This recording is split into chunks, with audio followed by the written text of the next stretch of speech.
Hey y'all, it's Missniecytv, and I'm here to do a review for The Shy Season 6, Episode 3. The episode starts off with Emmett and Keisha moving into their new house, and they're preparing for the housewarming that's happening tomorrow. Keisha asks Emmett, "Are you ready?" He's like, "Yeah, and I think we should christen the house too." The day of the housewarming, and everybody is there. Victor, Rob, Tiffany, Maisha, Lena, Kevin, Dre, Lena, Jada, Darnell, Fatima, everybody's there, Bakari, and everybody's mood changes when Duda walks into the room, and they just start staring, because everybody has their own reason why they have beef with Duda, and I totally understand why they wouldn't want him there.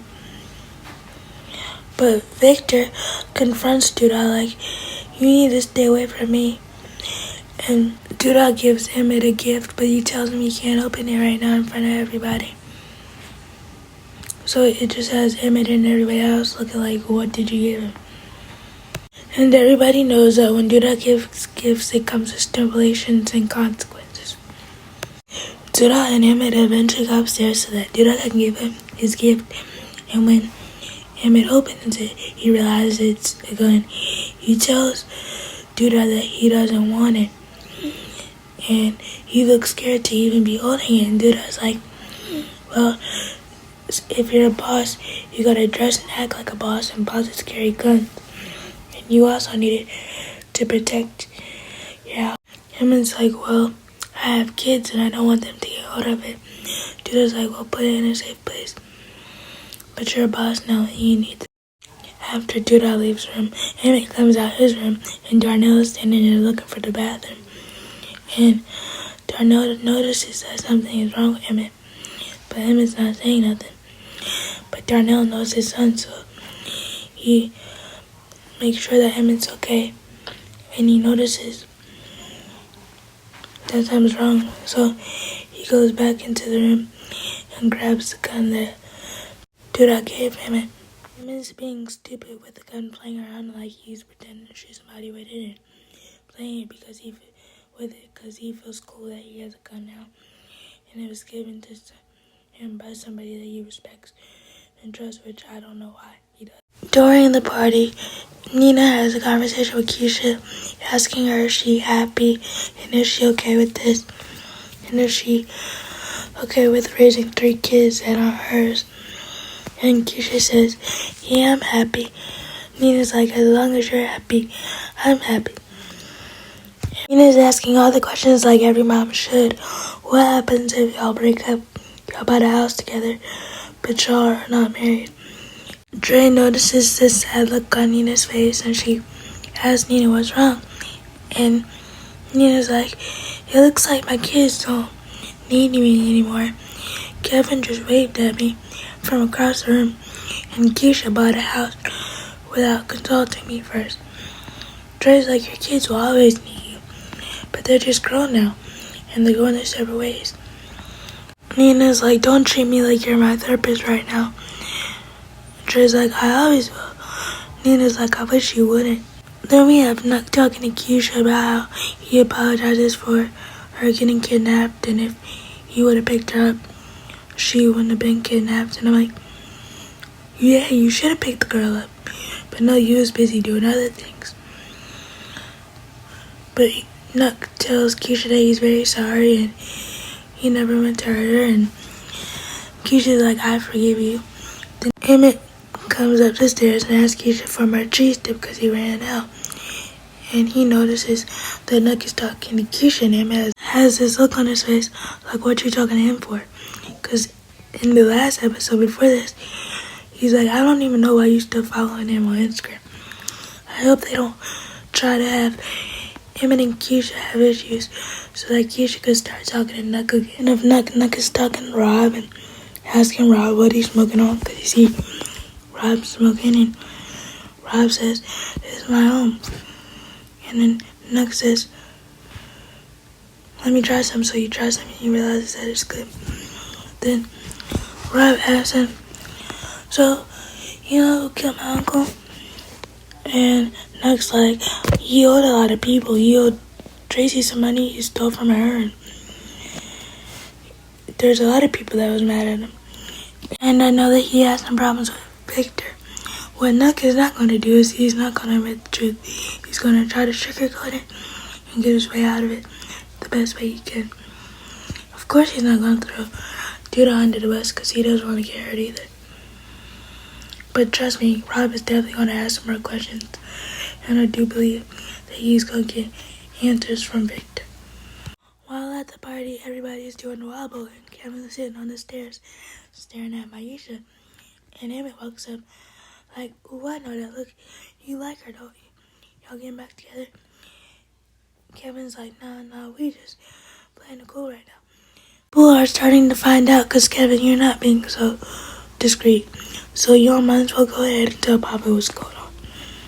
We have Lena and Jamal meeting up at Smokey's to have a talk. Jamal's like, I know your little boyfriend works for Duda. And Lena's like, he's just a lookout. He doesn't work for him. Well, Jamal's like, you better be careful because he might tell you he's just a lookout. But Duda has him doing other things because it's a cycle. First, they'll have him doing something. Then he'll need him to do something else. And if he doesn't follow those rules, he'll make his job harder. Lena's like, of course you would know. But Jamal's like, I want to meet him. Lena and Bakari are talking outside the party, and Lena goes, how much longer are you going to be doing this? Bakari's like, I don't know how much longer. I'm just trying to save. And Lena's like, well, I'm not going to jail, and I'm not dying for you. So why can't you just get a normal job? Bakari's like, I don't want a normal job. I don't want to work 40 hours a week just to get some little money when I can be. And Bakari has a bag of Cheetos and gummy worms in his hand. And he's like, I'm sorry. Lena's like, sorry, I won't cut it. I need you to stop doing this because I don't know how much longer I can take of it. Lena's like, what are you trying to save for anyway? Bakari's like, I want to get off Papa's couch. And Lena tells Bakari that Jamal wants to meet him. And Bakari is like, he wants to meet me? I bet he won't have nice things to say. Lena's like, well, you don't know that. Just meet him. Papa's dealing with a rude customer. And the rude customer's like, my order's not ready. Papa's like, they put the wrong order time. But I'll throw to exercise him for the weight. And the rude customer gets loud and obnoxious with Kenya, the girl that Papa likes. And Papa's like, if you apologize to her, I'll give you 2 sides for free and I'll throw in apple pie. Because the rude customer's like, I want apple pie. Papa's like, that's considered a dessert, not a side. So the rude customer's like, I want a side of spaghetti and greens. But the rude customer does apologize to Kenya. And then Kenya asks Papa out on a date to go bowling. At first, Papa's like, I have to ask my parents because I have to be home by 11. Then he noticed the look on Kenya's face. He's like, F that. I'll get home when I'm ready because I have a key anyway. But don't get in trouble trying to follow behind some girl. Then we have Dr. Marshawn and Rashad talking because Rashad notices him. He's like, aren't you that guy from IG? He's like, yeah, it's a lot of us. And then Rashad's like, I need some advice. And Marshawn goes, the link is in the bio, my Cash App. Rashad's like, I'm low on funds.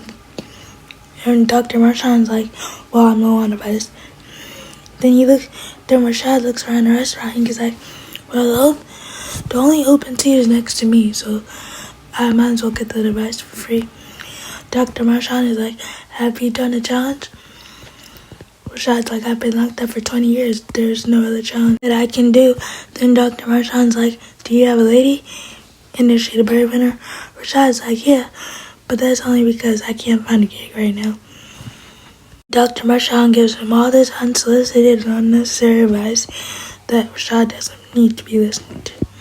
We have Keisha telling Tiff that little EJ doesn't need to be cousin because at the party he calls one of his brothers the B word, and Tiffany laughs like it's funny, and Rob laughs too, and so does Emmett. But Keisha doesn't find it funny because she's like, you can't be going in public saying these things. And then Tiffany's like, well, he's a kid and kids don't know what I'm saying. And Emmett's like, well, you shouldn't be doing that. But Tiffany's like, well, you could cuss, but you can't. And then Emmett's like, where does he learn this from? Tiffany's like, well, Rob listens to rap music with cuss words in it. She's like, well, you should listen to the sister version so that he doesn't pick up those words. Tiffany gets mad, but in the end she knows Keisha was right because we see Tiffany and Rob in the car with little EJ and they're playing rap music, and Tiffany notices how little EJ is dancing. So Tiffany quickly changes the station to some R&B music. But Keisha earlier told him that she doesn't want to be the one to confront Tiffany about her job because things just got better with them and she doesn't want to make it awkward again. So she tells Emmett to do it. We see Darnell telling Duda, my son doesn't need your little housewarming gift. Then he pulls up his shirt and shows him the gun. Duda's like, well, I was just trying to give your son some protection. Darnell's like, the only protection he needs is from you. And if something happens to my son, his girl, or their kids, I'll kill you myself.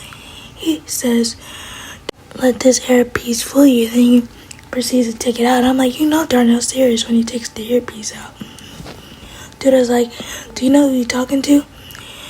And Darnell's like, yeah, fake behind Billy D. Williams. I laughed. So then at the end of the episode, we see him putting something in his drawer and he realizes that the gun's not there. So he gets up frantic, looking for it. I'm like, Emmett, you know darn well that you shouldn't have put that gun there. He's just looking like, what happened? Emmett's not saying nothing. He just looks so scared. And he looks like he's regretting every single last decision and choice that he made. And I don't know why he brought that gun in there knowing he got kids that live there. And he made the gun very accessible to the kids. But then why would you not tell Keisha that it's there? And why would you go lay back down when you know there's a gun that's missing? Are you slow? Let me know what you guys think about the episode. Please be sure to like, comment, and subscribe. Turn on your bell notifications. Bye.